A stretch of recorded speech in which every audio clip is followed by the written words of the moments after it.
একটা মানুষ একটা প্রজন্মকে পুরো কাঁপিয়ে দিয়েছিল তার মুভিতে। আবার তার মুভিতে গান করে গেছিলো সে আরও একজন খিলাড়ি।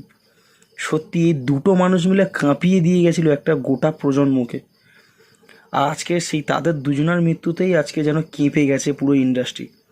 কয়েকদিন আগে বলাটা ভুল হবে, কয়েক মাস আগে চলে গেল আমাদের জুবিনদা।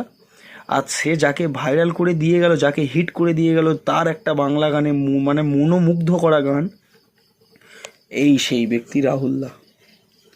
সত্যি মানুষটা পুরো এই যে প্রিয়ারে প্রিয়ারে যে গানটা, তখন তো সে পরিমাণ মানে এমন ভাইরাল করেছিল এই ব্যক্তি। তাই এমন সুন্দর অভিনয় আর এমন সুন্দর মানে ভয়েস জুবিনদার, যেভাবে পাগল করে মন মাতিয়ে দিয়েছিল দর্শকদের। আবার সেই দুঃখের সিচুয়েশানটা আবার এখন সবাইকে ফেস করতে হচ্ছে দুটো মানুষ চলে যাওয়ায়। এই হচ্ছে মানুষের ভালো কাজ আর মানুষের খারাপ কাজ।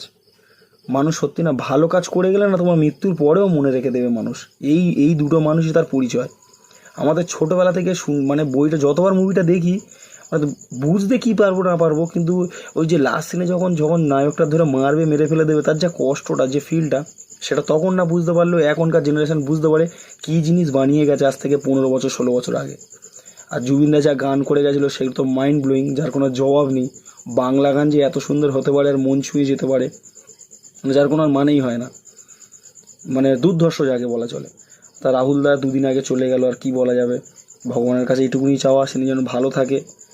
দুর্ভাগ্যবশত দুজনেই দুজনের মানে মৃত্যুর উদ্দেশ্য, মানে মৃত্যুটাই হিসাব মতন একই, জলে ডুবে সেই নৌকোতে। কি বলবো, দুর্ভাগ্য আমাদের, এরকম কিছু মানুষকে আমরা হারিয়ে ফেললাম।